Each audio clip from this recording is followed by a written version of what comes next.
Petrol ডিজেলের অস্বাভাবিক মূল্যবৃদ্ধির প্রতিবাদে পথে নামল যুব কংগ্রেস। রবিবার যুব কংগ্রেসের নেতৃত্বে কেশপুর বাজারে মিছিল করল কংগ্রেস ও যুব কংগ্রেস কর্মীরা। কেশপুরে কংগ্রেস কার্যালয় থেকে মিছিল শুরু হয়। গোটা বাজার পরিক্রমা করে মিছিল থেকে বিজেপির বিরুদ্ধে স্লোগান ওঠে, দিনে দিনে পেট্রোল ডিজেলের দাম বাড়ছে কেন, বিজেপি সরকার জবাব দাও।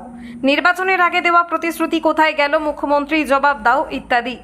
নির্বাচনী তপশিলি জাতি সংরক্ষিত কেশপুর বিধানসভা কেন্দ্র প্রতিদ্বন্দ্বিতা করে কংগ্রেস প্রার্থী। কেশপুর বিধানসভা থেকে মাত্র 1836টি ভোট পান কংগ্রেস প্রার্থী কমল কিশোর খান্না। একসময় কেশপুরে রজনী দলইয়ের নেতৃত্বে কেশপুরে কংগ্রেসের শক্তিশালী সংগঠন থাকলেও বর্তমানে কংগ্রেস দলের সংগঠন সারা জেলার সঙ্গে কেশপুরেও একেবারে তলানিতে নেমেছে। বিধানসভা নির্বাচনের দল প্রকাশের পর থেকে কেশপুরে তৃণমূল নেতাদের দেখা নেই। রাতারাতি ভোলবদল হয়েছে কেশপুরে। ঘাসফুল ছেড়ে সকলে ভিড় জমিয়েছেন গেরুয়া শিবিরে। কেশপুরে তৃণমূল কংগ্রেসের সমস্ত কার্যালয় বন্ধ। নেতৃত্বদের পাশে না পেয়ে দিশেহারা তৃণমূল কংগ্রেস কর্মীরা। এই সুযোগে ঘোলা জলে মাছ ধরার চেষ্টায় কংগ্রেস। রবিবার 30 কর্মীকে নিয়ে দলীয় কার্যালয়ে বৈঠক করেন প্রদেশ কংগ্রেসের সদস্য মোহাম্মদ সৈফুল। বৈঠক শেষে পেট্রোল ডিজেলের মূল্য বৃদ্ধির বিরুদ্ধে প্রতিবাদ মিছিল করেন তারা। মিছিলের শেষে মোহাম্মদ সৈফুল বলেন, কেশপুরে এতদিন তৃণমূলের সন্ত্রাস ছিল। কংগ্রেস কর্মীরা সাহস করে মিছিল মিটিংয়ে আসতে পারতো না। এখন তৃণমূলের জামানা শেষ হয়েছে। সাহস করে কেশপুরের কংগ্রেস কর্মীরা বেরোচ্ছেন। রাজ্যে বিজেপির সরকার গঠন হয়েছে।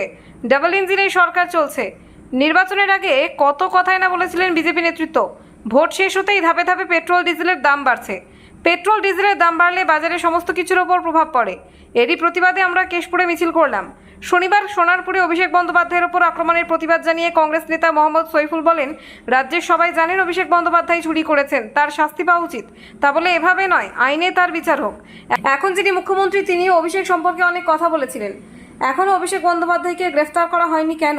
অন্নপূর্ণা যোজনার ফর্ম পূরণ প্রসঙ্গে তিনি বলেন, এই 12 পাতার ফর্ম করে মানুষকে হয়রান করা হচ্ছে।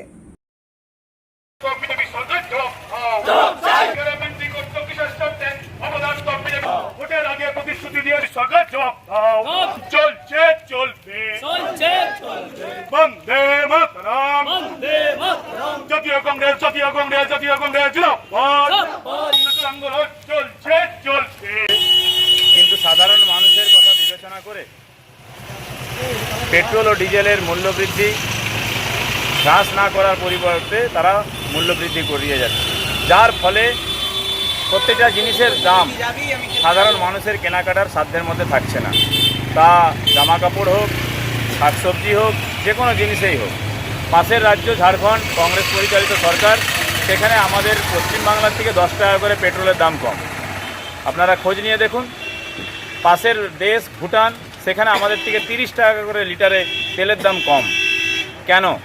এরই প্রতিবাদে সাধারণ মানুষের স্বার্থে আমরা যুব কংগ্রেস এবং কংগ্রেসের নেতৃত্ব, আমাদের এখানে কেশপুর ব্লকের আজহার আছে, আরিফ আছে, রাজু আছে, নাসির আছে, এদের নেতৃত্বে এবং আমাদের জেলা নেতৃত্ব সুভাষিস পণ্ডা, অনুপম, সাদ্দাম, এরা আছে, এদের নেতৃত্বে আজকে কেশপুর ব্লকে আন্দোলন করা হলো এবং আগামী দিনে এই আন্দোলন আমরা আরও তীব্র থেকে তীব্রতর করব। সাধারণ মানুষের জন্য জাতীয় কংগ্রেস সর্বদা পথে আছে এবং পথে থাকবে। কালকে তৃণমূলের সাংসদ আক্রমণ হয়েছে, কি বলবেন এই নিয়ে? দেখুন, আক্রমণটা হওয়াটা অনুচিত।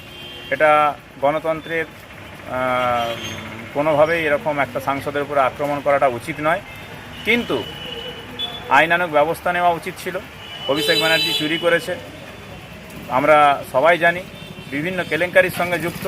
তাকে অ্যারেস্ট না করে বিজেপি বরঞ্চ তাকে ছাড় দিয়ে রেখেছে। এই মারামারি, ডিম ছুঁড়া, এগুলো হচ্ছে আইওয়াস। যদি বিজেপি প্রকৃত তৃণমূলের বিরোধী হয়ে থাকে এবং তৃণমূলের সঙ্গে গটাপ না থাকে, তাহলে তৃণমূলের নেতৃত্বগুলোকে জেলে ভরুক। যাদের নামে দুর্নীতি আছে, অভিযোগ আছে, সে অভিষেক ব্যানার্জি হোক এবং যে কোনো নেতৃত্বই হোক, সেটা না করে ওই ডিম ছুঁড়ে কিছু লাভ হবে না। আমরা দেখতে চাই কার্যকরী পদক্ষেপ। যে পদক্ষেপে যারা চুরি করেছে, গরু চুরি, কয়লা চুরি, সমস্ত চুরি, চাল চুরির অভিযোগ আজকে যিনি মুখ্যমন্ত্রী হয়েছেন তিনি অভিষেক ব্যানার্জির বিরুদ্ধে বলেছিলেন, তাহলে তিনি এখনও মুখ্যমন্ত্রী, স্বরাষ্ট্রমন্ত্রী হওয়া সত্ত্বেও কেন অভিষেক ব্যানার্জি ঘুরে বেড়াচ্ছে? এই প্রশ্নটা আমি মুখ্যমন্ত্রীর কাছে রাখতে চাই। বিজেপি সরকারে আসার পরে কিন্তু অন্নপূর্ণা ভাণ্ডার নিয়ে প্রতিশ্রুতি দিয়েছেন এবং অন্নপূর্ণা ভাণ্ডারের যে ফর্ম 12 পাতা, এটা কি সাধারণ মানুষের বিরক্তির কারণ হতে পারে? না, এটা মানুষের বিরক্তির কারণ হয়ে যাচ্ছে। বিভিন্ন মহিলারা আতঙ্কিত, কারণ লক্ষ্মী ভাণ্ডার সমস্ত মহিলারাই পেতেন, তো সেহেতু তারা ভোটের আগে বলেছিলেন মহিলাদের 1,500 বদলে আমরা 3,000 করে দেবো। তাহলে এত ফর্ম টর্ম কেন? যারা লক্ষ্মী ভাণ্ডার পাচ্ছিল তাদেরকে সরাসরি 3,000 করে দিতে পারতেন।